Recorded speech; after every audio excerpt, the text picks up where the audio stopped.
السلام علیکم ورحمۃ اللہ وبرکاتہ۔ الحمد للہ نحمده ونستعینه ونستغفره ونؤمن به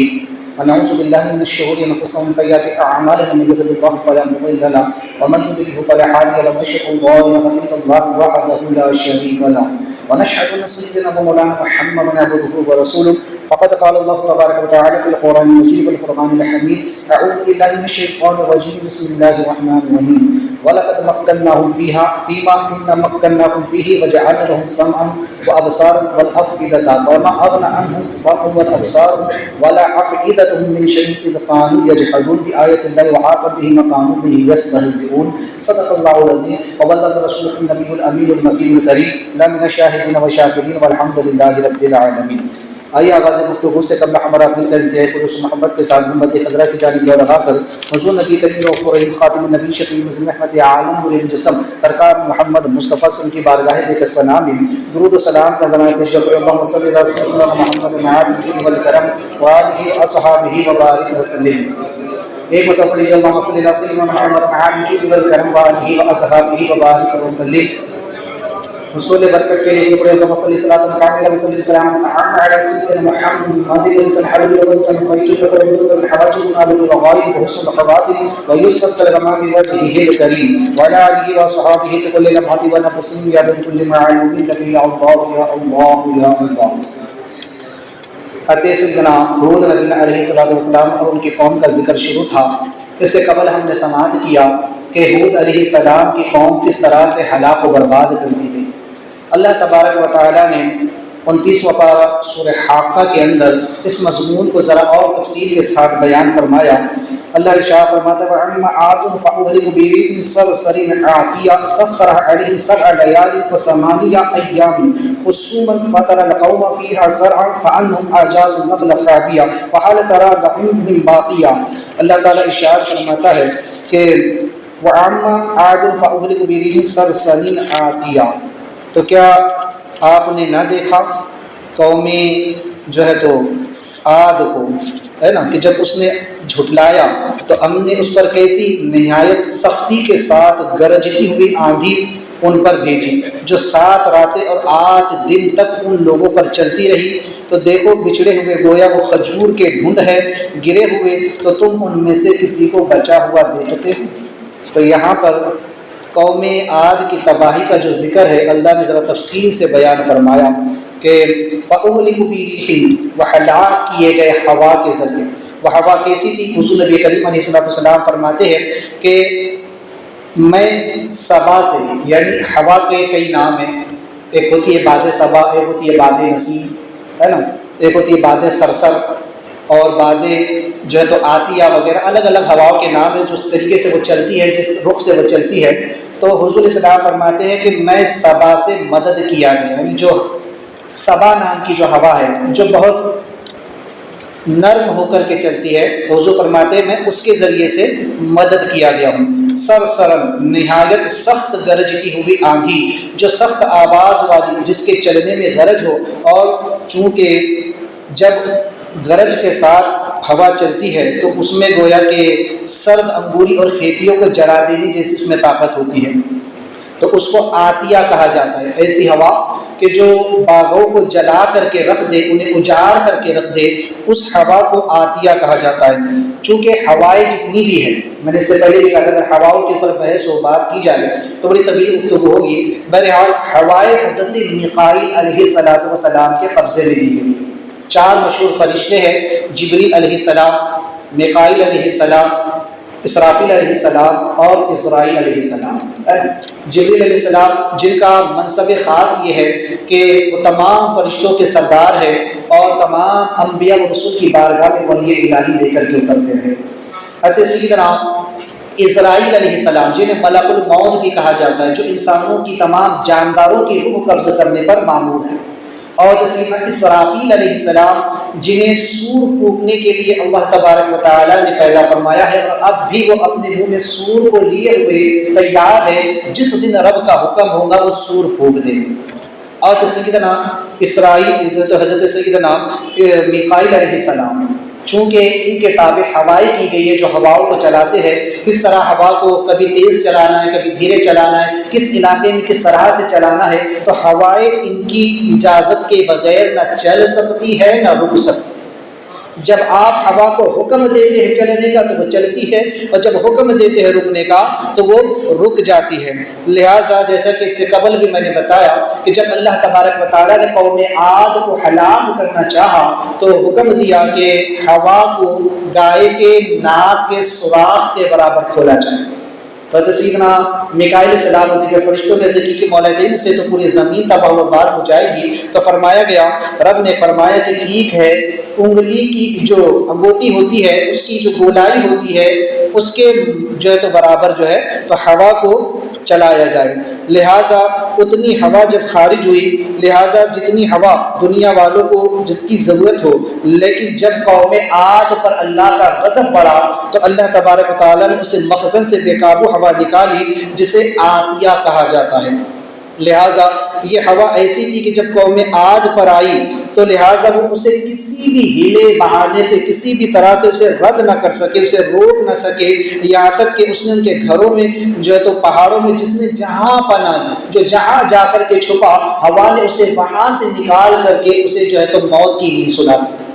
جن لوگوں نے اپنے مضبوط مکانوں میں پناہ لی کہ ہمارے گھر اور ہمارے مکان بڑے مضبوط ہے، کوئی ہمارا کچھ نہ بگاڑ سکے گا، ہوا نے ان کے دروازوں کو پھیر دیا، ان کے گھروں کی بنیادوں کو ہلا کر کے رکھ دیا اور ان لوگوں کو گھروں سے باہر نکال کر اوندے منہ گرا دیا۔ وہ لوگ جنہوں نے پہاڑ کے دامن میں پناہ لی، جو پہاڑ کی کوہ میں جا کر کے چھپ گئے، وہ لوگ جو زمین کے نیچے جا کر کے چھپ گئے، جو جہاں جا کر چھپا ہوا ہر جگہ پہنچی اور انہیں وہاں سے نکال کر کے ہلاک کر دیا۔ سخرھا علیہم، پوری ہوا ان پر طاقت کے ساتھ قوت کے ساتھ لگا دی گئی۔ ہوا کو اللہ نے پوری طاقت و قوت کے ساتھ، التسخیر بمعنی شے خالص یعنی غرض کے لیے قہر چلانا۔ لہٰذا چونکہ ان لوگوں کے اوپر رب کا جب عذاب آیا تو فرمایا کہ ہم نے ان پر ہوا کو اس طرح سے چلایا کہ 7 لیال، لہٰذا 7 راتیں مسلسل یہ ہوا چلتی رہی، اور کتنے 8 ایام اور 8 دن تک چلتی رہی، 7 راتیں اور 8 دن تک یہ ہوا لگاتار چلتی رہی۔ مفسرین فرماتے ہیں کہ بدھ سے بدھ تک یعنی ماہ شوال میں موسم سرما سردی کے موسم میں جب یہ ہوا چلنا شروع ہوئی تو لہٰذا بدھ سے یہ شروع ہوئی اور بدھ کو جا کر کے یہ ختم ہوئی، شوال کے بدھ سے شروع ہوئی اور جو تو سفر کے بدھ پر جا کر کے یہ ختم ہوئی۔ لہٰذا پوری قوت کے ساتھ جب چلی، اللہ کاشفی رحمۃ اللہ تعالیٰ لکھتے ہیں کہ 8 دن اور 7 راتیں مسلسل جو ہے تو ان پر یہ ہوا چلتی رہی، 1 منٹ کے لیے بھی نہیں رکتی تھی، اور اس کا حال یہ تھا کہ جہاں سے گزرتی جس جگہ سے گزرتی اسے ویران کر دیتی، اسے تباہ و برباد کر دیتی۔ اس کی زد میں جو بھی آتا، چاہے وہ انسان ہو، جانور ہو، جمادات ہو، نباتات ہو، پتھر ہو، ہر چیز کو یہ ریزہ ریزہ کر کر کے گزر جاتی تھی۔ لہٰذا مفسرین فرماتے ہیں کہ اس طرح سے ہوا ان پر چلتی کہ ہوا نے انہیں پوری طرح سے تہس نہس کر دیا۔ اس ہوا نے ان کی جڑیں کاٹ دی، اور اس ہوا کی 3 خصوصیات تھیں جو ہوا قوم عاد پر چلائی گئی۔ پہلی خصوصیت یہ تھی کہ وہ لگاتار چلتی رہی، دوسری یہ کہ ہر خیر و بھلائی کی اس نے جڑ کو کاٹ دیا، اور تمام برکتیں جو ان بستیوں میں تھی سب کو مٹا ڈالا، یعنی جتنے کھیت خلیان باغات تھے سب کو تہس نہس کر دیا، سب کو تباہ و برباد کر دیا۔ یہاں تک کہ اس کی تیسری خاصیت کہ اس نے تمام لوگوں کا، وہاں بسنے والے تمام انسانوں اور وہاں کے تمام جانور سب کا نام و نشان مٹا کر کے رکھ دیا، کوئی باقی نہ رہا۔ اب ذرا سوچئے کہ ہوا میں کتنی طاقت ہے، آپ ذرا سوچئے سائنس آج کیا کہتا ہے۔ اگر ہوا 50 سے 60 70 میل کی جو ہے تو رفتار کے ساتھ صرف 1 گھنٹہ چل جائے، ہوا اگر 60 یا 70 یا 50 میل رفتار سے 1 گھنٹے کے لیے چلے تو کس قدر تباہی مچے۔ ہوا کا طوفان اگر 1 گھنٹے کے لیے شروع کر دیا جائے تو زمین پر کتنی تباہی مچ جائے گی، لیکن آپ سوچیں کہ 180 گھنٹے تک یہ محشر برپا رہا، صرف 1 گھنٹے کے اندر اگر ہوا اپنی 60 سے 70 رفتار میں چلے تو بتاتے ہیں سائنسداں کہ اس زمین سے جو ہے تو وہ ہر چیز کا صفایا کر دے گی، ہر چیز کو مٹا کر کے رکھ دے گی، فنا کر کے رکھ دے گی، ختم کر کے رکھ دے گی۔ اب سوچیں کہ یہی ہوا اسی رفتار کے ساتھ بلکہ اس سے زیادہ رفتار کے ساتھ 180 گھنٹے تک چلتی رہی، 7 رات اور 8 دن تک مسلسل چلی، ایک وقت بھی وہ نہ رکتی تھی، تو اس نے ان لوگوں کا انجام کیا کیا ہوگا، کس طرح سے وہ لوگ تہس نہس کیے گئے۔ بعض مفسرین فرماتے ہیں کہ عذاب کے دنوں میں جس دن قوم عاد پر عذاب آیا وہ سردی کے دن تھے، موسم سرما تھا۔ اب آپ سوچیں کہ سردی میں اگر ہوا تھوڑی بھی چلے تو ہماری حالت کیا ہوتی ہے؟ انسان کمبلوں میں دبک جاتے ہیں، گھروں میں جا کر کے بیٹھ جاتے ہیں۔ تو ایسے سردی کے موسم میں اتنی پوری رفتار کے ساتھ ہوا کو چلایا گیا۔ فرماتے کہ 22 شوال کی صبح یعنی کہ 22 کی صبح جو بدھ کے دن سے یہ ہوا چلنا شروع ہوئی، تو لہٰذا ماہ سفر کا آخری جو ہے تو بدھ تھا جب تک یہ ہوا جو ہے تو چلتی رہی پوری رفتار کے ساتھ۔ اور حضرت سیدنا عباس رضی اللہ تعالیٰ کی روایت میں مرفوع ہے، فرماتے کہ ہر ماہ کے اخیر بدھ میں ہمیشہ جو ہے تو نمست ہوتی ہے۔ بہرحال تو چونکہ یہ ہوا جو ہے جب ان پر چلائی گئی پوری رفتار کے ساتھ تو اس قوم کا انجام کیا ہوا، وہ قوم کس طرح سے تہس نہس کی گئی، تو فرماتے قرآن نے اس کا بھی ذکر کیا۔ فترا، اب محبوب کیا آپ نے نہ دیکھا؟ اللہ اپنے حبیب سے کہہ رہا کہ محبوب کیا آپ نے نہ دیکھا؟ حضور علیہ السلام سے یہ اللہ کا فرمان، میں اس سے پہلے بھی کئی بار بتا چکا کہ اللہ حضور سے فرماتا ہے علم ترا، اور محبوب کیا آپ نے نہ دیکھا؟ تو یہ استفہام انکاری، یعنی آپ نے دیکھا ہے۔ اے حبیب آپ اس منظر کو دیکھ رہے تھے۔ اب حضور علیہ السلام بظاہر دنیا میں نہیں آئے ہیں، ابھی حضور جلوہ گر نہیں ہوئے ہیں، لیکن روحانی طور پر حضور علیہ السلام تمام عالم کی تخلیق کو بھی دیکھ رہے ہیں۔ عالم میں جو کچھ گزر رہا ہے حضور سب کچھ دیکھ رہے ہیں، کیونکہ اللہ کے رسول سے فرماتے ہیں کہ اے جابر سن، اللہ نے سب سے پہلے اپنے نور سے تیرے نبی کے نور کو پیدا فرمایا، اور جب حضور سب سے پہلے پیدا کیے گئے اور حضور کے نور سے ساری کائنات بنائی گئی، تو حضور کے آنے تک جو کچھ ہوتا رہا حضور اسے بھی دیکھتے رہے، اور حضور دنیا سے اگرچہ پردہ فرما گئے ہیں لیکن قیامت تک جو ہوگا حضور اسے بھی دیکھ رہے ہیں۔ تو جو ہو چکا ہے اور جو ہونے والا ہے اللہ نے اپنے محبوب کو سب کچھ عطا فرمایا۔ وَعَلَّمَكَ مَا لَمْ تَكُنْ تَعْلَمُ وَكَانَ فَضْلُ اللَّهِ عَلَيْكَ عَظِيمًا، تو اللہ اسی بات کی طرف اشارہ کر رہا ہے۔ اب محبوب آپ عالم ارواح میں تھے اور آپ اس وقت اس منظر کو دیکھ رہے تھے کہ جب قوم عاد نے اپنے نبی کو جھٹلایا، حضرت ہود علیہ السلام کو جھٹلایا، تو ہم نے اس قوم کا کیا انجام کیا۔ اب آپ اپنی قوم کو ڈرائیے، اہل قریش کو بتائے یہ واقعہ جو آپ نے دیکھا ہے، ہم آپ کو یاد دلا رہے ہیں۔ اب محبوب اب آپ اپنی قوم سے کہیے، قریش سے کہیے، کفار مکہ سے آپ یہ بات کہیے کہ محبوب کہ آپ نے نہ دیکھا، لہٰذا جس کی شان یہ ہو کہ اس نے آنکھوں سے دیکھا ہو تو گویا وہ موجود۔ اللہ کا حضور سے کہنا کہ محبوب کہ آپ نے نہ دیکھا، تو گویا حضور اس واقعے کو نفس بنفس گویا دیکھ رہے ہیں، حضور سے ملاحظہ فرما رہے ہیں۔ حضور سے کہا جا رہا ہے کہ محبوب آپ اپنی قوم سے بتائیے گا کہ القوما، کہ قوم عاد جو ہے تو اس کا جو ہے تو کیا انجام ہوا، فیہا، کہ جب ان پر تیز ہوا چلائی گئی تو اس تیز ہوا کے چلنے کی وجہ سے جگہ جگہ پر ان دنوں اور راتوں میں اس میں جو ہے تو ان کا انجام کیا ہوا، سرعا، گویا کہ وہ ہو گئے پچھڑے ہوئے، گویا علیحدہ کر دیے گئے، چھانٹ دیے گئے۔ کس طرح سے؟ گویا کہ ان کا وجود تک باقی نہ، اعجاز النخل ہے نا، کأنہم اعجاز النخل، جیسے کھجور کا جو درخت ہوتا ہے تو جب اس سے کھجوریں توڑ لی جاتی ہے اور اس کی جو ڈنٹھل ہوتی ہے یا اس کو جو تو کاٹ دیا جاتا ہے اور اسے نکال دیا جاتا ہے یا اسے جڑ سے اکھاڑ کر کے جب پھینک دیا جاتا ہے تو اس طرح سے ان کی کیفیت ہوگی۔ قرآن نے بیان کیا کہ قوم عاد پر جب وہ ہوا چلی تو ان کی کیفیت یہ ہوگی جیسے کھجور کے درخت کا معاملہ ہوتا ہے نا، کہ اس سے جب کھجوریں نکال لی جائے اور اس کی ڈنٹلوں کو پھینک دیا جائے تو گویا ان کے جسم سے روحیں نکال کر کے گویا ان کی جسموں کو ہوا نے روندتے ہوئے نکل گئے، انہیں اوندے منہ جو ہے تو زمین پر جو ہے تو ڈال کر کے ہوا جو ہے تو ان پر سے گزر گئی۔ تو لہٰذا گویا کہ ہوا ان کے اندر اس طرح سے داخل ہوتی، ان کے جسموں میں بعض روایتوں میں ہے کہ ہوا ان کے منہ کے ذریعے سے ان کے جسم میں داخل ہوتی اور ان کے پیخانے کے مقام سے نکل جاتی، جس کے سبب سے گویا ان کے خون اور گوشت تک کو ہوا نے چار لیا۔ وہ لوگ جنہیں کبھی اپنی طاقت پر بڑا ناز تھا، بڑا گھمنڈ تھا کہ ہم بڑے طاقتور ہیں، ہم بڑے جسیم ہیں، ہم لہیم ہیں، ہم شہیم ہیں، ایسے لوگوں کا انجام کتنا دردناک ہوا جو رب تبارک و تعالیٰ کی آیتوں کو جھٹلاتے تھے۔ اللہ نے فرمایا فَهَلْ تَرَى لَهُم مِّن بَاقِيَةٍ، تو کیا آپ دیکھتے ہیں، کیا تم نہیں دیکھتے کہ ان میں سے آج کوئی بچا ہوا ہے، کہ آج ان کا کوئی فرد بھی باقی ہے، کہ ایک شخص بھی اس قوم کا آج باقی ہے؟ پوری کی پوری قوم موت کی نیند سلا دی۔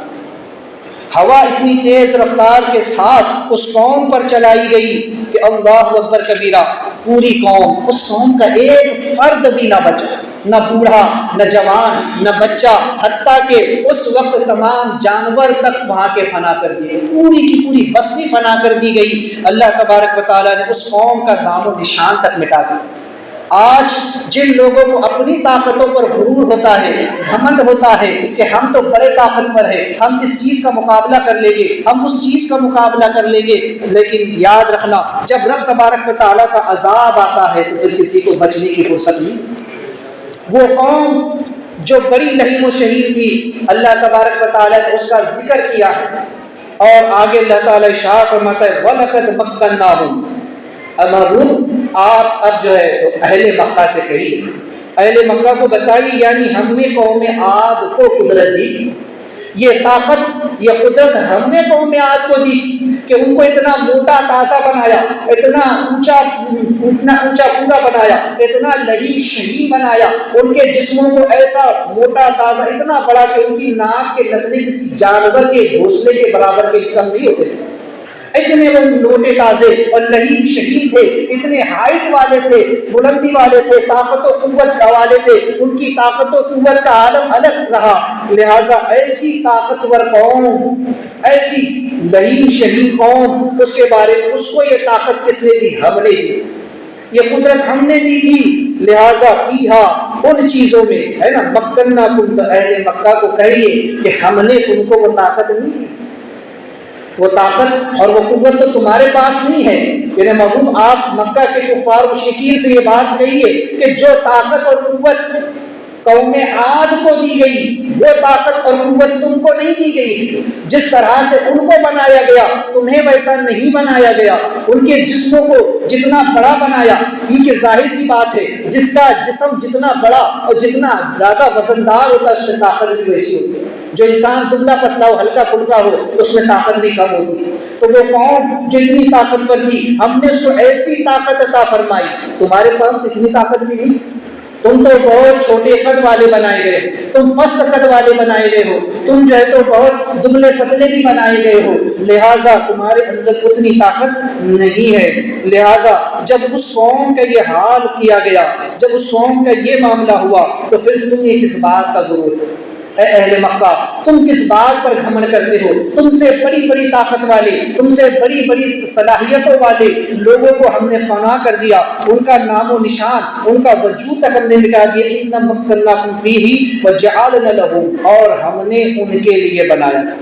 کیا بنایا؟ اللہ تعالیٰ فرماتا ہے کہ ہم نے ان کے لیے بنایا تھا سَمْعًا وَأَبْصَارًا وَأَفْئِدَةً، ہم نے ان کے لیے آنکھیں بنائی، کان بنائے، آنکھیں بنائی اور دل بنائے، لہٰذا اس لیے تاکہ وہ وحی الہی کو سن سکے اور وہ جو ہے تو مواعظ رسول کو سن سکے اور اپنی آنکھوں سے عبرت حاصل کر سکے، دیکھ سکے، اور ان کے دل بنائے تاکہ معرفت الہی کو وہ حاصل کر سکے۔ لیکن کیا ہوا؟ انہوں نے ان نعمتوں کو ضائع کر دیا، انہوں نے ان چیزوں سے عبرت حاصل نہیں کی۔ یہاں پر سما یعنی کہ سننے کو واحد لایا گیا، اور آنکھوں کو جو ہے اور دل کو جو ہے تو جمع کے صیغے میں لایا گیا، کہ اگرچہ کان بھی انسان کے تو آنکھیں بھی تو ہے لیکن دل تو ایک، تو اللہ نے کان کو ایک گنا، آنکھوں کو دو اور دل کو بھی زیادہ گنا، کیونکہ انسان جو ہے تو دیکھ کر کے یا دل کے ذریعے جتنا زیادہ معرفت اور علم حاصل کرتا ہے اتنا سننے سے نہیں ہوتا۔ کسی چیز کو انسان نے سنا تو سن کر اسے اس چیز کی کیفیت یا اتنا علم حاصل ہوگا، لیکن اس سے زیادہ جب انسان کسی چیز کو دیکھتا ہے، اسے محسوس کرتا ہے، تو پھر اسے سب سے زیادہ علم جو ہے تو دیکھنے سے زیادہ نصیب ہوتا ہے۔ اسی لیے سنی ہوئی گواہی سے زیادہ دیکھی ہوئی گواہی معتبر ہوتی ہے۔ اگر ہم نے کسی سے کوئی بات سن لی تو اس کی اتنی اہمیت نہیں ہوگی جتنی دیکھی ہوئی گواہی کی اہمیت ہوا کرتی ہے۔ دل وہ چیز ہے کہ جس پر انوار الہی اترتے ہیں، دل وہ چیز ہے کہ جس پر ہی علم لدنی کا نزول ہوتا ہے، دل ہی انسان کے جسم میں سب سے اہم چیز ہے، لہٰذا دل ہی وہ چیز ہے کہ ہر چیز کا یہ ادراک کر لیتا ہے۔ لہٰذا اسی لیے جو ہے تو کہا کہ اغنى عنہم سمعہم، تو انہیں کوئی فائدہ نہیں دیا، قوم عاد کو ان کے کانوں نے کوئی فائدہ نہیں دیا، گویا انہوں نے وحی الہی کو نہیں سنا، انہوں نے رسول علیہ السلام کے مواعظ حسنہ کو نہیں سنا، انہوں نے جو بشارتیں دی، انہیں جو وعیدات سنائی، انہوں نے اس کی طرف کوئی التفات نہ کیا۔ اغنى عنہم، لہٰذا اس وقت بولتے ہیں جب کوئی شے کو بے نیاز کر دیتی ہے، تو لہٰذا والابصارہم، اور نہ ان کی آنکھوں نے انہیں کوئی فائدہ پہنچایا۔ ہم نے آنکھیں تو دی لیکن انہوں نے اس کا صحیح استعمال نہیں کیا، ان کی آنکھوں نے انہیں کوئی فائدہ نہ پہنچایا، ان کی آنکھوں نے انہیں نہ بچایا۔ لہٰذا یہ کہ دنیا کے عالم میں اللہ تعالیٰ کی آیات تقویمیہ کو دیکھنے کے بعد توحید کا اقرار کرتے، لیکن انہوں نے ایسا نہیں کیا۔ وَلَا أَفْئِدَتُهُمْ، اور نہ ہی ان کے دلوں نے ان کو بچایا، ان کے قلوب وہ معرفت الہی حاصل نہ کر سکے کہ جس کے سبب ان کی نجات ہوتی، بلکہ انہوں نے عذاب حق سے بچنے کا کوئی سامان نہ کیا، من شیء، یعنی انہیں بچانے والی پھر کوئی چیز نہ تھی۔ لہذا اذ قاموا یجحدون بآیات اللہ، یہ وہ لوگ ہیں کہ جنہوں نے اللہ کی آیتوں کا انکار کیا، اللہ کی آیتوں کے ساتھ انہوں نے جو ہے تو مذاق کیا، اس کا استہزاء کیا۔ لہٰذا ان لوگوں نے کہا کہ اے اس دھود، اگر تم جس بات کی ہم سے ڈرا رہے ہو، اے آج تم ہمیں جس بات سے ڈرا رہے ہو اور جس عذاب کا تم ہمارے سامنے ذکر کر رہے ہو، اگر تم سچے ہو تو پھر اس عذاب کو لے کر کیا۔ گویا انہوں نے رب کے احکامات کا مذاق اڑایا، تو لہٰذا پھر ہم نے جو انجام ان لوگوں کا کیا اور کس طرح سے وہ حاق بہم، ان پر ہم نے عذاب کو نازل کیا، بھی وہ قانون بھی یستہزئون، کہ جو وہ اللہ کے عذاب کا مذاق اڑا رہے تھے تو ہم نے انہیں تہس نہس کر کے رکھ دیا۔ لہٰذا بتایا گیا کہ وہ قوم کہ جس کو ہم نے اتنے بڑے بڑے کان دیے، اتنی بڑی بڑی آنکھیں بنائی، دل بنائے، سب کچھ دیا تاکہ وہ اس سے عبرت حاصل کرے، ہے نا، چونکہ اس میں اشارہ ہے کہ سما کے ذریعے، ہے نا، حاصل ہونے والے جو فوائد وہ آنکھ کے ذریعے سے، وہ ایسے فوائد جو آنکھ سے حاصل ہوتے ہیں وہ سما سے حاصل نہیں ہوتے ہیں، اور یہ دونوں چیزیں کان اور آنکھ یہ دل کے تو وزیر کی طرح ہے، جو دونوں کی دونوں دل کو علم اور معرفت فراہم کرتے ہیں۔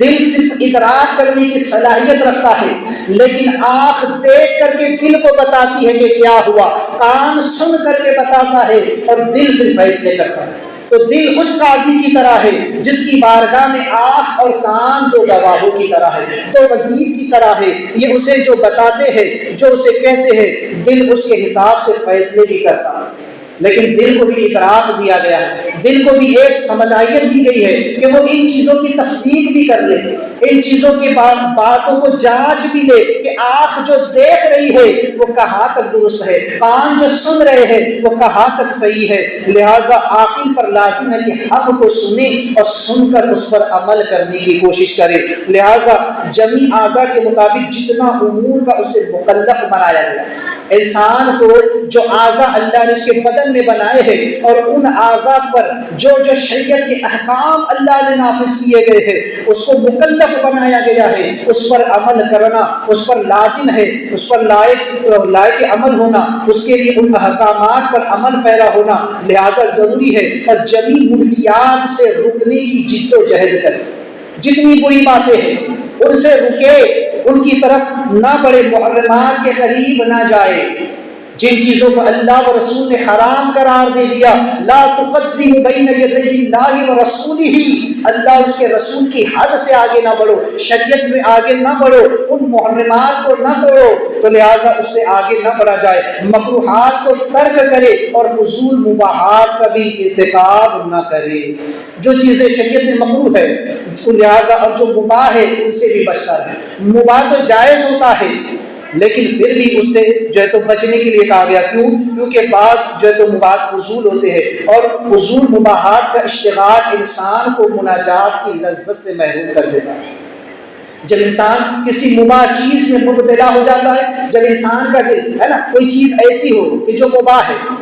اور انسان کا دل اس کی طرف راغب ہو اور بار بار اس کو کرنا چاہیے، کہ شریعت نے حرام تو نہیں کہا، ٹھیک ہے شریعت نے حرام نہیں کہا، شریعت نے منع بھی نہیں کیا، لیکن بار بار اس عمل کو کرنے سے انسان عبادت کی لذت سے محروم کر دیا جاتا ہے، مناجات کی لذت سے محروم کر دیا جاتا ہے. جب رب کی بارگاہ میں کچھ مانگتا بھی ہے تو دل میں وہ سوز پیدا نہیں ہوتا ہے، دل میں وہ جو ہے تو غداس پیدا نہیں ہوتا ہے کہ جو چیز آواز کو خدا کی بارگاہ تک لے کر کے جاتی، وہ سوز ہے، دل کا وہ درد ہے جو رب کی بارگاہ تک پہنچتے. ورنہ آوازیں تو سب کی نکلتی، آواز تو سب نکالتے ہیں اور رب سب کی سنتا ہے. رب تبارک و تعالیٰ جو خفیہ طور پر رب کو پکارے، جو سری طور پر پکارے، جو جہری طور پر پکارے، رب سب کی آوازوں کو سنتا ہے. لیکن دل میں جو غداز ہو، دل میں جو سوز ہو، جو درد ہو، اس درد کی طرف اللہ تعالیٰ کی رحمت جلدی متوجہ ہو. وہ دعا جس دعا میں درد ہو، وہ دعا جو پوری توجہ کے ساتھ رب سے مانگی جائے، جس میں درد ہو، جس میں سوز ہو، جس میں گداز ہو، اللہ اس دعا کو فوراً قبول فرما لیتا ہے. تو لہٰذا یہ چیز کب پیدا ہوتی ہے؟ جب انسان مباحات کو بھی ترک کر دیتا ہے. تو لہٰذا جب مباحات کا یہ عالم ہے، جب انسان کسی مباح کام کے پیچھے پڑ جائے اور بار بار اس کو کرے تو یہ اس کا عالم ہے. تو جو حرام کے پیچھے پڑا رہتا ہے، جو حرام کا ارتکاب کرتا رہتا ہے، اس کا انجام کیا ہوگا، اس کا عالم کیا ہوگا، اس کے دل پر کس قدر گندگی چھا جائے گی، اس کا دل کس قدر گندا ہو جائے گا، اس کا ضمیر کتنا گندا ہوگا، اس کی سوچ کتنی گندی ہوگی، اس کی نیت کیسی ہوگی، آپ اس کا اندازہ کیجیے. کیوں؟ اس کی ایک مثال یہاں پر بہت اچھی بیان کی گئی کہ محرمات کے اشتغال سے کتنی تاریکیاں چھا جاتی ہے. جب انسان ان چیزوں کا ارتکاب کرنا شروع کر دے جو چیزیں شریعت نے حرام قرار دی ہے، جب انسان اس میں ملوث ہوتا ہے تو اس کے دل پر کتنی تاریکی چھاتی ہے. اللہ کے رسول علیہ السلام فرماتے ہیں کہ جب انسان کوئی گناہ کرتا ہے تو اس کے دل پر ایک سیاہ داغ پڑ جاتا ہے، سیاہ دھبا پڑ جاتا ہے. اگر انسان توبہ کر لے تو اللہ اس دھبے کو مٹا دیتا ہے، لیکن انسان توبہ نہ کرے اور گناہ پر گناہ کرتا چلا جائے تو ایک وقت آتا ہے کہ دھبا بڑھتا جاتا ہے یہاں تک کہ پورا دل سیاہ ہو جاتا ہے، پورا دل کالا ہو جاتا ہے. اور جب دل انسان کا سیاہ ہو جائے تو پھر اس پر کوئی چیز اثر نہیں کرتی ہے، اس پر نصیحت اثر نہیں کرتی ہے، اس پر قرآن اثر نہیں کرتا ہے، اس پر حدیث کا اثر نہیں ہوتا ہے، کیونکہ انسان کا دل اتنا سیاہ ہو چکا ہے، وہ حرام کا اتنا دل دا ہو چکا ہے، وہ حرام میں اس قدر ملوث ہو چکا ہے کہ اب اسے حرام کی طرح حلال کی طرف پلٹ کر آنے کی توفیق نصیب نہیں ہوتی. آپ کی مثال یہاں دی گئی کہ جب گندگی سے پانی بدبودار ہو جاتا ہے تو اس سے وضو جو ہے تو ناجائز ہو جاتا ہے. آپ دیکھیں ایک صاف ستھرا پانی اور اس پانی میں اگر گندگی پڑ جائے، نجاست گر جائے، پیشاب یا پاخانہ پڑ جائے تو وہ پانی وضو کے قابل نہیں رہتا، اس سے وضو نہیں ہو سکتا ہے. لہٰذا اگر وہ پانی اس میں اگر کتا بھی منہ ڈال دے تو اب تو اور بھی زیادہ، اگر سور منہ ڈال دے تو کوئی اس کی طرف دیکھے گا بھی نہیں، ہے نا، کوئی اس کی طرف جائے گا بھی نہیں. جس برتن میں اگر پانی ہو اور اس میں کتا منہ ڈال دے تو شریعت یہ کہتی ہے کہ اس کو 7 مرتبہ دھویا جائے. سوچیے، جس برتن میں کتا منہ ڈال دے اس برتن کو 7 مرتبہ دھویا جائے، پانی سے بھی دھویا جائے اور مٹی سے بھی اس کو دھویا جائے، تب جا کر کے وہ جو ہے تو برتن پاک ہوتا ہے. اب سوچیں جس میں سور منہ ڈال دے وہ کیسا نجس ہوگا. تو لہٰذا جس پانی میں کتا منہ ڈال دے، ہے نا، اپنی زبان اس کے اندر ڈال دے، کہ کتا جب زبان سے پانی چاپ کر کے پیتا ہے تو جب وہ کسی پانی میں اپنی زبان ڈال دے تو وہ پانی ناپاک اور نجس ہو جاتا ہے، کیونکہ کتے کا لعاب ناپاک ہے. اگر وہ کسی گھر میں پڑ جائے تو وہاں پر سے بھی رحمت اللہ تعالیٰ کو اٹھا لیتا ہے. جس گھر میں کتا ہو اس گھر میں رحمت کے فرشتے نہیں آتے. تو بہرحال جب کتا بھی اگر اس پانی میں منہ ڈال دے تو پھر انسان کو گھن سی آتی ہے، اور جب صبح ڈال دے تو گھن اور زیادہ بڑھ جاتی ہے اور کوئی اس پانی کو چھونا بھی گوار نہیں کرتا. بعض تو جو زیادہ نفاست پسند لوگ ہوتے ہیں اس برتن ہی کو چھوڑ دیتے ہیں. اس برتن کو استعمال ہی میں نہیں لاتے ہیں، ہے نا؟ تو بعض لوگ اتنے نفاست پسند ہوتے ہیں، اتنی ان کی طبیعتیں جو ہے تو نفیس ہوتی ہے، لیکن اب سوچے کہ جب پانی کے اندر گندگی پڑ جائے، کتا منہ ڈال دے تو وہ وضو کے قابل نہیں رہتا ہے۔ تو لہٰذا پھر سوچے کہ انسان کا جو دل ہے نا، کیونکہ ہر عضو سے قیامت کے دن اس کے بارے میں سوال ہوگا، انسان کے جسم کے ہر عضو سے سوال کیا جائے گا، آنکھ سے، کان سے، ناک سے، زبان سے، دل سے، ہاتھ سے، پیر سے، ہر ایک چیز سے قیامت کے دن سوال ہونے والا۔ اب آپ سوچئے، جو مثال یہاں دی گئی، دل جو ہے یہ اس برتن کی مانند ہے کہ جس کے اندر علم ہوتا ہے، جس کے اندر علم ہوتا ہے، جس کے اندر جو ہے تو تمام چیزیں دل کے اندر ہوتی ہے، پیار، محبت، اخوت اس دل کے اندر ہوتی ہے، جذبات دل کے اندر ہوتے ہیں، یہ ساری کیفیات دل کے اندر ہوتی ہے۔ گویا اسے پانی سے تشبیہ دی گئی کہ پانی کس قدر جو ہے انسانی زندگی کے لیے ضروری ہوتا ہے، اور پانی کتنا صاف و شفاف ہوتا ہے کہ اس میں سے ہر چیز کا عکس نظر آ جاتا ہے۔ تو جس دل کے اندر یہ چیزیں ہو، جس دل کے اندر یہ چیزیں پاک ہو، تو پھر وہ دل اتنا شیشے کی مانند ہوتا ہے کہ اس میں ہر چیز کا عکس نظر آ جاتا ہے۔ اسی لیے اولیاء فرماتے ہیں کہ جس کا دل پاک ہوگا، جس کا دل صاف ہوگا، اس کے دل میں لوح محفوظ کا عکس بھی نظر آ جاتا ہے۔ جب اس کے سامنے کوئی اور دل آتا ہے تو اس دل کے معاملات اس دل میں نظر آتے ہیں، کیونکہ دل مثل آئینہ کے ہے، آئینے کے سامنے جو بھی چیز آئے گی اس کا عکس اس آئینے میں پڑ جاتا ہے۔ تو انسان کا دل اگر آئینے کی طرح صاف ہو تو سامنے اس کے جو ہوگا اس کا عکس اس کے آئینے میں نظر آ جائے گا، اس کے دل میں نظر آ جائے گا۔ اسی لیے اللہ والوں کی شان یہ ہوتی ہے، ان کا معاملہ یہ ہوتا ہے کہ وہ اپنے قلب کو صاف کرتے ہیں، اپنے دل کو صاف کر لیتے ہیں۔ اس لیے جو انسان ان کے سامنے آتا ہے، اب وہ اپنے دل میں کچھ سوچ بھی رہا ہے، اپنے دماغ میں کچھ سوچ بھی رہا ہے، تو وہ لوگ اس کی سوچ کو پڑھ لیتے ہیں، وہ اس کے دل کے ارادے کو جان لیتے ہیں، کیونکہ دل کو دل سے راہ ہوتی ہے۔ ان کا دل صاف ہے، ان کے دل کے آئینے میں سامنے والے کے دل کا عکس پڑتا ہے، تو جو اس کے دل میں چلتا ہے وہ اس کو سمجھ آتا ہے۔ اب لوگ کہیں گے یہ کیسے ممکن ہے نا، وہابی دیوبندی جس کا انکار کرتے ہیں یہ کیسے ممکن ہے، تو آج سائنس نے اس کو ممکن کر دکھایا۔ آج ٹیکنالوجی اتنی ہائی ہو چکی ہے کہ سائنس نے اس چیز کو ممکن کر دکھایا۔ آپ دیکھیے، دو موبائل اگر کسی کے پاس ہو اور ایک ہی واٹس ایپ دونوں کے اندر چلانا ہو، تو ایک کے موبائل میں جو کچھ چل رہا ہے، اب ایسی سیٹنگز آ گئی ہے کہ آپ اس موبائل کو اسکین اپنے موبائل میں کر لیجئے تو جو کچھ اس موبائل میں ہوگا اس موبائل میں بھی دکھائی دے گا۔ ایک ہی واٹس ایپ اسی موبائل میں بھی چل رہا ہے، اس دوسرے موبائل میں بھی چل رہا ہے، اس موبائل میں جو کچھ ہو رہا ہے وہ اس موبائل میں سب آپ کو دکھائی دے گا۔ تو موبائل دو ہے، الگ الگ ہے، لیکن آپ نے جب اس کو اسکین کر لیا ہے، اس کے بار کوڈ کو اس کے بار کوڈ سے اسکین کر لیا، تو جو اس موبائل میں ہوگا وہ اس موبائل میں دکھائی دے گا۔ جب سائنس یہ ترقی کر سکتا ہے تو جس رب نے دل بنایا ہے، جس رب نے اس دل کو پیدا فرمایا ہے، وہ رب فرماتا ہے کہ جس کا دل پاک ہوگا، جس کا قلب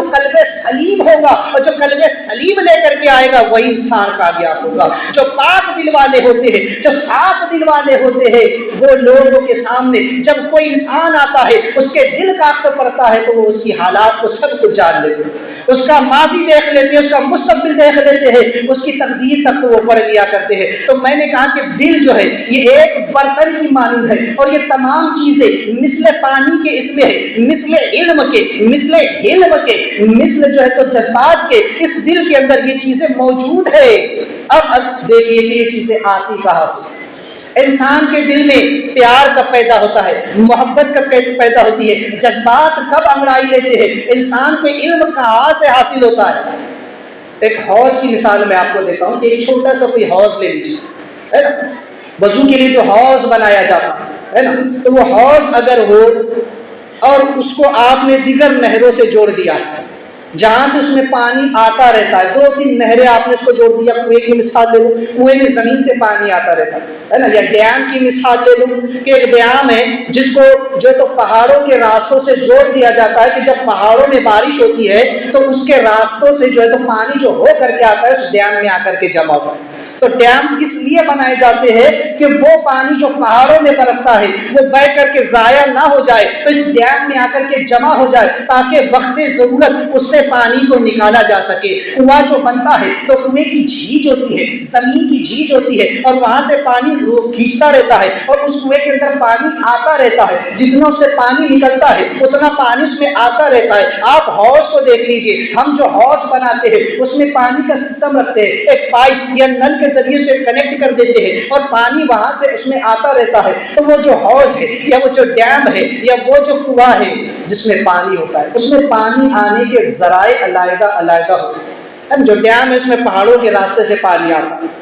جو کنواں ہے اس میں زمین کے راستے سے پانی آتا ہے، جو حوض آپ نے بنایا ہے اس میں آپ نے الگ الگ جگہ پر نل لگا دیے ہیں جس میں سے وہ پانی اس حوض میں آتا رہتا ہے۔ اللہ نے انسان کو پیدا فرمایا ہے، لقد خلقنا الانسان فی احسن تقویم، ہم نے انسان کو بہترین صورت میں پیدا فرمایا ہے، اور انسان کے دل کو اللہ نے بنایا۔ اللہ فرماتا ہے ہم نے انسان کی آنکھ بنائی، انسان کے کان بنائے، انسان کا دل ہم نے بنایا۔ آیت کریمہ میں اللہ نے 3 چیزوں کا ذکر خصوصیت کے ساتھ کیا ہے، لیکن اللہ نے اس کے علاوہ بھی بہت ساری چیزیں رکھی ہے۔ حواس خمسہ جو ہے وہ حواس ظاہریہ ہو یا حواس باطنیہ ہو، ان کے ذریعے سے بھی دل کے اندر یہ چیزیں آتی رہتی ہے۔ انسان آنکھ سے دیکھتا ہے کہ اگر اس کے سامنے ظلم ہو رہا ہے، آج اگر فلسطین کے مسلمانوں کے ساتھ ظلم ہو رہا ہے، اگر آج ملک شام کے مسلمانوں پر ظلم ہو رہا ہے، تو وہ ہم دیکھتے ہیں، وہ ہم سنتے ہیں، تو ہمارے دل کے اندر جذبات جنم لیتے ہیں، ہمارے دل میں جذبات پیدا ہوتے ہیں، ہمارے اندر ابال پیدا ہوتا ہے۔ یہ چیزیں کہاں سے آتی ہے؟ انسان جب کسی چیز کو دیکھتا ہے، کسی چیز کو سنتا ہے، تو اس سے اسے علم حاصل ہوتا ہے، اس کے سبب سے اس کے اندر جذبات پیدا ہوتے ہیں۔ ان چیزوں کو دیکھ کر کبھی پیار پیدا ہوتا ہے، کبھی نفرت پیدا ہوتی ہے۔ جیسا واقعہ انسان کے سامنے آتا ہے، وہ جس درد والی چیز کو سنتا ہے درد محسوس کرتا ہے، اگر پیار محبت والی باتوں کو سنتا ہے تو دل میں سرور اور کیفیت کو، اس کی کیفیت کو محسوس کرتا ہے۔ انسان اگر کوئی چیز کھاتا ہے اس کا ذائقہ بھی محسوس کرتا ہے، تو غرض کے آنکھ کے ذریعے اور کان کے ذریعے زیادہ انسان علم حاصل کرتا ہے۔ اس لیے اللہ تبارک و تعالیٰ نے کان اور آنکھ کا یہاں پر ذکر کیا، کیونکہ یہ وہ 2 چیزیں ہیں جو انسان کو دنیا و آخرت کا علم فراہم کرتی ہے کہ انسان اس عبرت کی نگاہ سے، آنکھوں سے عبرت تو دے، تو عالم میں دے کہ پچھلی قومیں جو گزر گئی، وہ قرآن تیرے سامنے موجود ہے، حدیث مصطفیٰ تیرے سامنے موجود ہے، یہ قرآن تیرے سامنے پڑھا جاتا ہے، یہ پچھلی امتوں کے احوال تجھے سنائے جاتے ہیں، تو اپنے زمانے کے ہونے والے واقعات کو دیکھ رہا ہے، زمانے میں ہونے والے تغیرات کو تو دیکھ رہا ہے، اس کے باوجود بھی اگر تو عبرت حاصل نہیں کرتا، اس کے باوجود بھی تو اپنے رب کی معرفت حاصل نہیں کرتا، تو پھر تجھ پر جو تو افسوس ہے کہ ہم نے یہ چیزیں تجھے دی تھی کہ تو اس سے عبرت حاصل کرتا، تو اس کائنات میں جو ہے تو غور و فکر کرتا اور ہماری نشانیوں کو دیکھتا، ہماری آیتوں کو دیکھتا، ہماری قدرتوں کا مشاہدہ کرتا، اور تو جانتا کہ میں کیسی زبردست طاقت والا ہوں، میں کیسا ان اللہ علی کل شیء قدیر ہوں۔ میں نے تجھے آنکھ دی ہے، اس آنکھ سے ذرا اٹھا کر کے تو دیکھ، تو اس آسمان کو دیکھ، میں نے آسمان کو کیسے بلند کیا ہے، تجھے اس میں کوئی رخنا نظر آتا ہے کیا؟ تجھے اس آسمان میں کوئی سکون نظر آتا ہے کیا؟ تجھے آسمان میں کوئی سوراخ نظر آتا ہے؟ میں نے اتنا بڑا آسمان بنایا ہے، بغیر کسی سہارے کے اس کو کھڑا کیا ہے، میں نے یہ زمین بچھائی ہے، میں نے چاند سورج ستارے سیارے بنائے ہیں، یہ پوری کائنات کا نظام بنایا ہے، تو اپنی آنکھوں سے دیکھ رہا ہے، پھر بھی کوئی عبرت حاصل نہیں کرتا۔ قرآن تیرے سامنے ہے، حدیث مصطفیٰ تیرے سامنے ہے، اقوال مصطفیٰ، اقوال اولیاء تیرے سامنے ہے، اقوال اولیاء تیرے سامنے ہے، پچھلے انبیاء اور ان کی قوموں کے واقعات تیرے سامنے ہے، وہ سن کر بھی تو اگر عبرت حاصل نہیں کرتا تو تجھ پر افسوس ہے۔ تیرے سامنے حق و باطل کو واضح کیا گیا، صحیح و غلط کو بیان کر دیا گیا، حرام و حلال کو کھول کر کے رکھ دیا گیا، اب بھی اگر تو عبرت حاصل نہ کرے تو پھر یاد کر وہ قوم جس کے کان تیرے کان سے بڑے تھے، جس کی آنکھیں تیری آنکھوں سے بڑی تھی، جب وہ قوم سن کر اور دیکھ کر بھی عبرت حاصل نہ کر سکی تو میں نے ہوا کا عذاب مسلط کیا، اور اس کی کیفیت یہ ہو گئی کہ ہوا نے اس قوم کو اس طرح سے روند کر کے گزر گئی، 7 دنوں تک یہ قیامت نما منظر چلتا رہا، اور لوگ جو ہے تو اس طرح سے مرتے رہے کہ اموات کا سلسلہ قائم ہو گیا،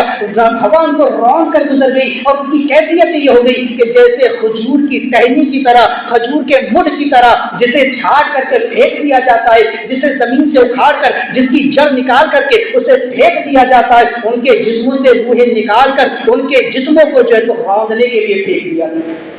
تو ایسے ہم نے قوموں کو برباد کر دیا ہے۔ جو قوم ہماری آیتوں کو جھٹلاتی ہے، جو قوم ہمارے نبیوں کو جھٹلاتی ہے، جو قوم حق کو دیکھ کر بھی اس سے روگردانی کرتی ہے، ہم ان قوموں کا انجام کیا کرتے ہیں؟ رب نے فرمایا ہم نے اس قوم کی بھی آنکھ بنائی تھی، اس کے بھی کان بنائے تھے، اس قوم نے وہ نشانات دیکھے تھے جب قوم نوح پر عذاب آیا تھا۔ وہ قوم چونکہ قوم عاد جو ہے نوح علیہ السلام کے بعد آئی تھی،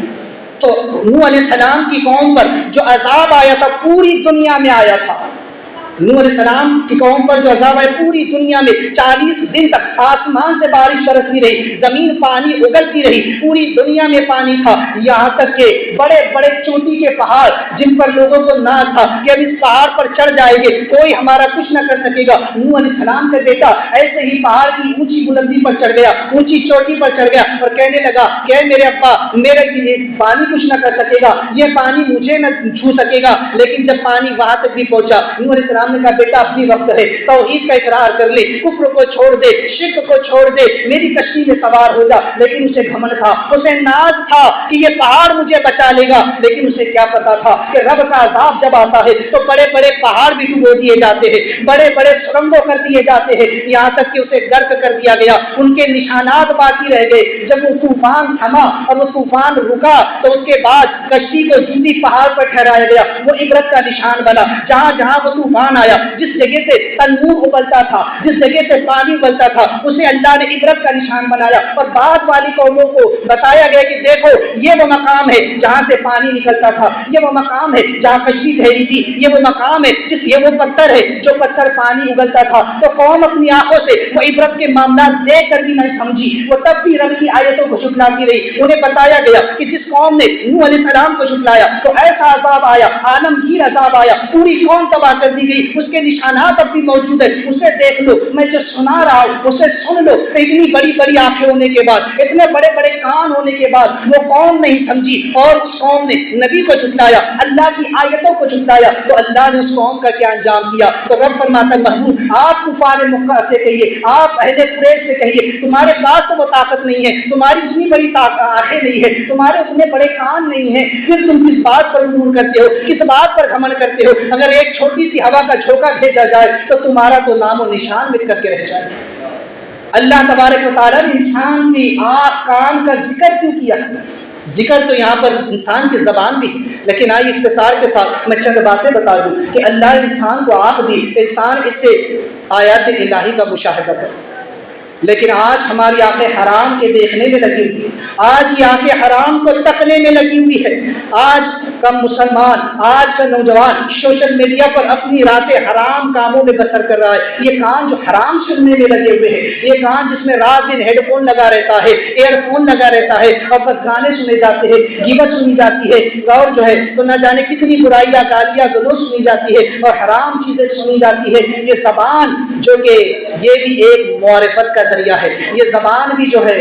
تو کتنی حرام کاموں میں لگی ہوئی ہے، غیبت کرنے میں لگی ہوئی ہے، چوری چگلی کرنے میں لگی ہوئی ہے، چغلی کرنے میں لگی ہوئی ہے، حرام رزق جو ہے تو کھانے میں لگی ہوئی ہے۔ اب سوچے یہ خاص 3 چیزیں ہیں جو ظاہری ہیں، اب میں اور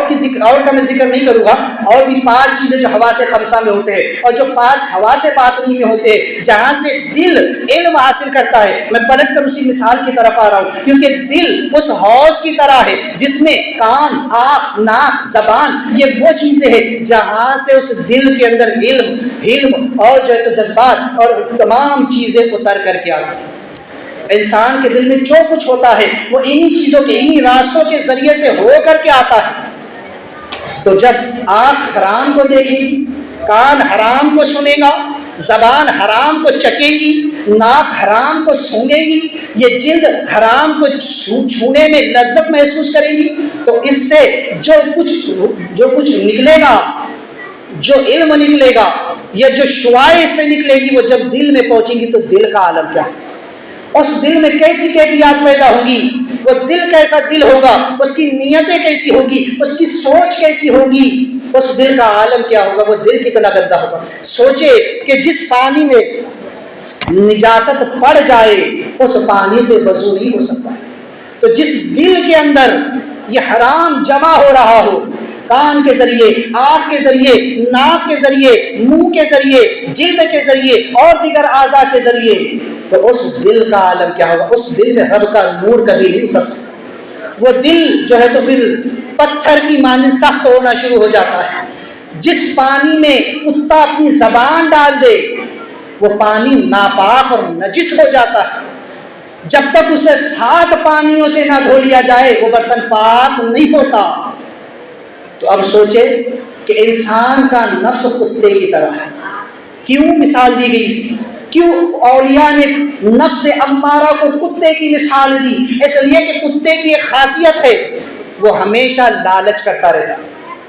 کتے میں لالچ زیادہ ہوتا ہے۔ اگر اس کے سامنے دوسرا کتا ہو اور اس کے منہ میں ہڈی ہو اور اس کے پاس بھی ہو تو یہ چاہے گا کہ اس کی ہڈی بھی مجھ کو مل جائے۔ اس میں لالچ اتنا ہوتا ہے کہ اس کی زبان لالچ کے سبب ہمیشہ لٹکتی رہتی ہے، ہمیشہ لٹکتی رہتی ہے، اور اس سے جو تھوک نکلتا رہتا ہے وہ اس کے لالچ کے سبب سے ہوتا ہے۔ اور نفس یہ کتے کی طرح ہے، نفس امارہ جو ہر وقت حرص، طمع اور لالچ میں لگا رہتا ہے۔ یہ بھی میرا، وہ بھی میرا، یہ جائیداد بھی میری، وہ پراپرٹی بھی میری، یہ دولت بھی میری، وہ حکومت بھی میری، سب کچھ میرا ہو جائے، اس کا بھی میرا ہو جائے، اس کا بھی میرا ہو جائے۔ تو یہ جو نفس کے اندر لالچ بھری ہوئی ہے، اور جب یہ نفس اپنی لالچ کی زبان دل میں ڈال دیتا ہے، جب یہ دل بھی لالچی ہو جاتا ہے تو پھر اس دل سے جو ہے تو ذکر الہی کی لذتیں نکل جاتی ہیں، اس دل سے انوار الہی نکل جاتے ہیں، وہ دل گندا ہو جاتا ہے، وہ دل لالچی ہو جاتا ہے، اور پھر اس دل پر نصیحتیں اثر نہیں کرتی ہے، اس دل پر کوئی چیز اثر نہیں کرتی ہے، وہ دل بلکہ سیاہ ہو جاتا ہے۔ اور یہ وہ دل ہے جس کے بارے میں پھر قرآن کہتا ہے نہ کہ یہ وہ آگ ہے جو ہم نے تیار کر رکھی، جو دلوں کو جلا گی، جو دلوں کو گھیر لے گی۔ سورہ جو تو اس کا ذکر اللہ نے قرآن میں فرمایا کہ ایک ایسی آگ ہے جو خاص دلوں کے لیے ہمیں تیار ہے۔ وہ دل جو گندے ہو چکے ہیں، پھر ان دلوں کو پاک کرنے کا طریقہ یہ ہوگا کہ انہیں آگ میں جلایا جائے، کیونکہ پاک کرنے والی چند چیزیں ہوتی ہیں۔ پانی بھی پاک کرتا ہے، مٹی بھی پاک کرتی ہے، اور جو ہے تو آگ بھی پاک کرتی ہے۔ انسان اگر ظاہری گندگیوں میں بھر جائے نا تو وہ اپنے آپ کو پانی سے پاک کر سکتا ہے، وہ نہا لے دھو لے تو پاک ہو جائے گا۔ اور ایک طریقہ دنیا میں توبہ بھی ہے کہ انسان توبہ کر لے تو بھی پاک ہو جائے گا، بات یہ گناہوں سے۔ اور اگر گناہوں سے توبہ کیے بغیر مر گیا، قبر میں پہنچا تو مٹی اسے پاک کرے، دبا کر کے۔ جب زمین اسے اپنے اندر دبائے گی اور جو عذاب اسے وہاں ہوگا، تو بعض فرماتے ہیں کہ زمین میں اسے عذاب دیا گیا تو وہاں پر اسے پاک کر دیا جائے گا اور پھر اسے محشر میں لایا جائے گا۔ لیکن جو وہاں بچ گیا پھر اسے جہنم کی آگ پاک کرے، اسے جہنم میں ڈالا جائے گا اور جہنم اسے جلائے گی۔ جتنے گناہ اس نے کیے ہوں گے جب تک وہ جل نہ جائے، ان کی سزا نہ پالے، جہنم سے نہ نکالا جائے۔ تو یہ 3 چیزیں جو پاک کرنے والی ہے، اس لیے دنیا آسان ہے، یہاں توبہ کر لو، یہ آسان عمل ہے، کیونکہ مرنے کے بعد پھر توبہ قبول نہیں ہوتی، گرگرے کے وقت ہی توبہ کا دروازہ بند کر دیا جاتا ہے۔ جب جان حلق میں آ جائے اسی وقت اس انسان کے لیے توبہ کا دروازہ بند ہو جاتا ہے۔ تو بہرحال یہ وقت ہے کہ انسان عبرت حاصل کرے، اپنے اعضاء کو گناہوں سے بچا کر کے رکھے، کیونکہ ہر عضو سے کل قیامت میں سوال ہونا ہے۔ آقا کریم صلی اللہ علیہ وسلم نے ایک اعرابی کو بلا عمدن ایک معمولی سی لکڑی سے ہلکی سی ضرب لگی، حضور کے ہاتھوں میں ایک چھوٹی ہلکی سی لکڑی تھی، آپ نے اس اعرابی کو اپنی جانب متوجہ کرنے کے لیے اس کو جو ہے تو لکڑی سے آپ نے مارا، بہت ہلکا سا مارا۔ تو جبریل علیہ السلام حاضر آئے اور فرمانے لگے کہ یا رسول اللہ کے سلام، آپ کا رب آپ کو سلام فرماتا ہے، اور فرماتا ہے کہ محبوب ہم نے آپ کو متکبر و جبار بنا کر نہیں بھیجا، آپ رحمت للعالمین بنا کر کے بھیجے گئے ہیں۔ حضور علیہ السلام نے اس اعرابی کو بلایا اور کہا کہ سن، میں نے جو تجھ کو چھری سے مارا ہے تو مجھ سے اپنا بدلہ ابھی لے، مجھ سے اپنا بدلہ ابھی لے لے۔ اس شخص نے کہا کہ یا رسول اللہ میں ایسا سوچ بھی نہیں سکتا، آپ سے جو ہوا ہے وہ آپ بہتر جانیں، میں نے آپ کو معاف کیا،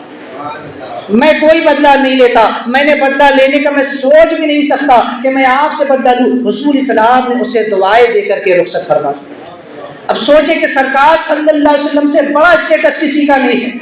میرے نبی سے بڑا مقام کسی کا مقام نہیں ہے. بعد از خدا بزرگ دعیے قصہ مختصر کہ خدائے بزرگ برتر کے بعد کوئی ذات ہے تو مصطفیٰ کی ذات ہے. لیکن جب مصطفیٰ کریم صلی اللہ علیہ وسلم ایک عمل کرتے ہیں, اللہ تبارک و تعالیٰ اپنے محبوب کی بارگاہ میں جبریل کو بھیج کر محبوب کو اس عمل کی طرف متوجہ فرماتا ہے, اور سرکار علیہ السلام یہ خیال نہیں کرتے کہ میں نبیوں کا بھی نبی ہوں, میں کیوں اس سے معافی مانگوں, بلکہ فوراً اس شخص کو بلا کر کہتے ہیں کہ اے شخص, میں نے جو تجھے مارا ہے اس کا بدلہ تو آج اور ابھی لے لے. آج ہم کتنے لوگوں کو گالیاں دیتے ہیں, آج کتنوں کا حق ہڑپ کر کے ہم بیٹھے ہیں, کتنوں کی جائیداد پر قبضہ جما کر کے بیٹھے ہیں, کتنوں کے ساتھ مار پیٹ کر کے بیٹھے ہیں, کتنوں کے ساتھ ہم دشمنیاں کر کے بیٹھے ہیں. کیا ہمیں کبھی توفیق ہوئی کہ ہم ان سے معافی مانگیں؟ آج لوگ بہت ایسے بھی ہوتے ہیں کہ جو فیس بک کے اوپر, واٹس ایپ پر, سوشل میڈیا پر معافیاں مانگتے, لیکن گھروں میں اپنے ماں باپ بہن بھائی کے ساتھ اپنے رشتے صحیح نہیں ہوتے. کتنے افسوس کا مقام ہے. یہ دنیا ہے صاحب, یہ حق العباد ہے. اللہ حق اللہ کو معاف کر دے گا قیامت میں, لیکن حقوق العباد اس وقت تک معاف نہ ہوگے جب تک بندہ معاف نہ کرے. نبی نے اپنے عمل سے بتا دیا کہ میرے ساتھ جو معاملہ ہوا, میں نے اس اعرابی کو بلا کر دنیا میں معافی تلافی کرا لی, یا تو اس شخص سے کہے کہ وہ بدلہ لے لے, یا وہ پھر تم کو معاف کر دے, تب جا کر کے حق ادا ہوگا, ورنہ کل قیامت میں بھاری قیمت چکانا. تو لہٰذا یہاں سے یہ چیز ہے کہ جو شخص آیات الہی کے حلال و حرام کا اقرار کرتا ہے, وہ ترک عمل پر جرأت نہیں کرتا, پھر ان بدبختوں کا کیا حال ہوگا جو آیات الہی کو جھٹلاتے ہیں, جو شریعت محمدی کا مذاق اڑاتے ہیں. مذاق اڑانے کا صرف یہی طریقہ نہیں کہ کافر ہی شریعت کا مذاق اڑاتے ہیں. آج کل مسلمان بھی جانے انجانے میں ایسے کام کرتے ہیں گویا شریعت کا وہ مذاق ہی تو اڑا رہے ہیں. آج داڑیاں مڈھانا, اپنے بالوں کو یہود و نصارہ کی طرز پر رکھنا کہ یہ رسول کائنات صلی اللہ علیہ وسلم کی سنتوں کا مذاق نہیں. قرآن نے واضح لفظوں میں 700 مرتبہ کہا اقیم الصلاۃ اقیم الصلاۃ اقیم الصلاۃ, نماز قائم کرو نماز قائم کرو نماز قائم کرو. لیکن کیا ہم نماز پڑھ رہے ہیں؟ وآتوا الزکاۃ, زکوٰۃ دو, کہ ہم زکوٰۃ دے رہے ہیں؟ کہ ہم شریعت کے احکام پر عمل کر رہے ہیں؟ کہ ہم امر بالمعروف و نہی عن المنکر کا فریضہ انجام دے رہے ہیں؟ بلکہ ہم اس کے خلاف کر رہے ہیں. اور کسی کا خلاف کرنا یہ اس کا جو ہے تو مذاق اڑانا ہے. کسی کا خلاف کرنا یہ اس کا مذاق اڑانا ہے. اگر مان لیجئے کوئی باپ اپنی اولاد سے کہے کہ بیٹا یہ کام کر, وہ نہ کرے, تو گویا باپ کا مذاق ہی تو اس کو الٹ کرنا. کہا جائے یہ کرو, وہ نہ کرنا, یا اس کے خلاف کرنا, یہ اگلے کا مذاق اڑانا ہے. کوئی شاگرد اپنے استاد کا حکم نہ مانے, اس کے خلاف کرے. کسی کو کہا جائے ایسا نہ کرو, وہ ویسا ہی کرے. جس سے منع کیا جائے تو یہ اس کا مذاق اڑانا ہے. کہنے والے کو کتنا ہلکا اس نے سمجھا, گویا کہنے والے کو اس نے کتنا ہلکا جانا, اس کے حکم کو کتنا ہلکا جانا کہ اس کی کوئی وقت نہیں, کوئی اہمیت نہیں, اس کے کہنے کی کوئی جو ہے تو عزت ہی نہیں, کہ اس نے اس کی بات پر عمل نہیں کیا. ماں باپ کی بات پر عمل نہ کرنا, ماں باپ کا حکم نہ ماننا, ماں باپ کا جو ہے تو دل دکھانا, یہ ماں باپ کی جو ہے تو ان کی عزت نہ کرنا ہے. گویا ان کے خلاف کرنا ہے, ان کی بات کا مخالف کرنا, گویا انہیں ذلیل کرنے کی طرح کہ میں نہیں مانتا. گویا اس کی نظر میں اپنے باپ کی کوئی اہمیت نہیں, اپنے استاد کی کوئی اہمیت نہیں, اپنے پیر کی کوئی اہمیت نہیں. تو سوچے جو لوگ شریعت کے خلاف کرتے ہیں ان کی نظر میں شریعت کی کوئی اہمیت نہیں. جو داڑیاں منڈاتے ہیں ان کے نزدیک رسول کائنات صلی اللہ علیہ وسلم اور ان کی داڑھی کی کوئی اہمیت نہیں ہے. جو اپنے بالوں کا ہیئر اسٹائل چینج کرتے رہتے, جو اپنے کپڑے اور اپنا رہن سہن یہود و نصارہ کی طرز پر گزارتے, گویا وہ شریعت کو منہ چڑھاتے ہیں, شریعت کا مذاق اڑاتے ہیں. جو نمازوں کو ترک کرتے ہیں, جو احکام شرع کو ترک کرتے, گویا وہ یہ بتانا چاہتے ہیں کہ ہمیں شریعت کی کوئی ضرورت نہیں ہے, ہمیں سنت رسول کی کوئی ضرورت نہیں ہے. ارے ہم تو جس طریقے سے جی رہے یہی بہت ہے. تو پھر انہی کے لیے قرآن نے یہ بیان کیا ہے کہ جو قومیں ہماری آیتوں کو جھٹلاتی ہے وہ بڑی بڑی طاقتور قوم کیوں نہ ہو, ہم ہوا جیسی ایک چیز کے ذریعے اس کو تہس نہس کر دیتے, اسے تباہ و برباد کر دیتے ہیں. تو پھر تم کس کھیت کی مولی ہو, کس چیز پہ تمہیں اتنا گھمنڈ ہے؟ وہ قوم جس کے پاس طاقت تھی, رتبہ تھا, شہرت تھی, سب کچھ تھا, وہ قوم تباہ کر دی گئی. تم کس طاقت, کس حسن پر تمہیں ناز ہے, تمہیں کس چیز پر گھمنڈ ہے, تمہیں کس طاقت اور کس مرتبے اور کس عہدے پر ناز ہے؟ لہٰذا سب کچھ فنا ہونے والا ہے. تم اگر جوان ہو تو بڑھاپا آنے والا ہے, زندہ ہو تو مرنے والے ہو, تمہیں اٹھایا جائے گا, تمہارا حساب و کتاب ہوگا, تمہیں چھوڑا نہیں جائے گا, بلکہ ایک ایک چیز کا اللہ پوچھے گا. فَمَن يَعْمَلْ مِثْقَالَ ذَرَّةٍ خَيْرًا يَرَهُ وَمَن يَعْمَلْ مِثْقَالَ ذَرَّةٍ شَرًّا يَرَهُ. ذرہ برابر نیکی کی ہوگی اس کا بھی حساب ہوگا, ذرہ برابر گناہ کیا ہوگا اس کا بھی حساب ہوگا. یہ عبرت کی جا ہے, یہ دنیا عبرت کا مقام ہے. یہاں اوروں کے حالات تمہارے سامنے رکھے گئے, پچھلی قوموں کے واقعات تمہارے سامنے رکھے گئے تاکہ تم انہیں پڑھو, انہیں سنو اور سمجھ کر کے اپنے آپ کو سدھارنے کی کوشش کرو.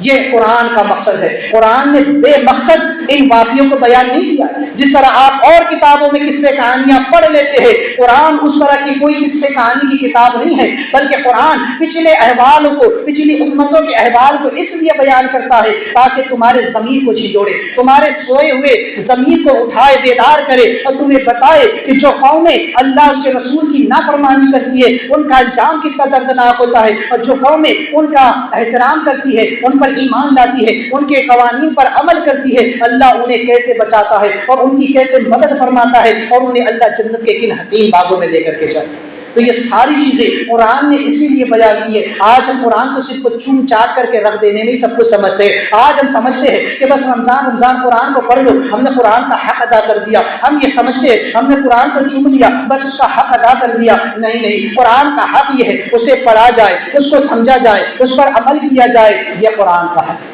قرآن اس لیے نازل نہیں ہوا کہ تم اس کے تعویذات بنا بنا کر کے پہن کے گھومیں.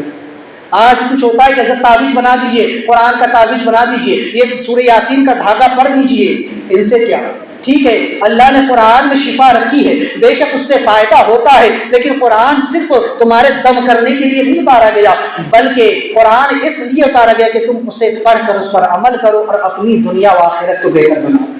تو یہ واقعات اسی لیے ہے. دعا ہے کہ مولا کریم ہم تمام کو اس پر عمل کرنے کی توفیق رفیق عطا فرمائے. حضرات, چونکہ مسائل کا سلسلہ شروع تھا اور پچھلے جمعہ خطبہ جمعہ سے متعلق میں نے 3 مسئلے عرض کیے تھے, آج بھی 3 مسئلے سماعت کریں. خطیب نے خطبہ کے دوران مسلمانوں کے لیے دعا کی تو سامعین کو ہاتھ اٹھانا یا آمین کہنا منع ہے. یعنی ہاتھ اٹھا کر بھی نہ کہے, ہاتھ بھی نہ اٹھائے اور زور سے آمین بھی نہ کہے ورنہ گناہگار ہوں گے. خطبہ کے وقت امر بالمعروف کرنا منع ہے, یعنی کہ کسی کو بھلائی کا حکم دینا بھی حرام. سوچو خطبہ کتنا اہم. جب خطبہ ہو رہا ہو تو اس وقت کسی کو بھلائی کا حکم دینا, یعنی اگر کوئی بات کر رہا ہو تو اس کو کہنا چپ, یہ بھی حرام. کسی کو منع کرنا, خاموش کرنا, اسے کہنا بیٹھ جا, یہ بھی حرام ہے. تو خطبہ کے دوران جو ہے تو بولنا یا 2 حروف نکالنا بھی منع ہے. حضرت سیدنا ابو ہریرہ رضی اللہ عنہ فرماتے ہیں کہ السلام نے فرمایا کہ جو روز جمعہ جو ہے تو خطبہ جب امام پڑھے تو اس وقت کسی دوسرے کو کہے چپ تو اس نے لغو کیا, اور جس نے لغو کیا اس کو جمعہ کا کوئی اجر و ثواب نہیں ملے گا,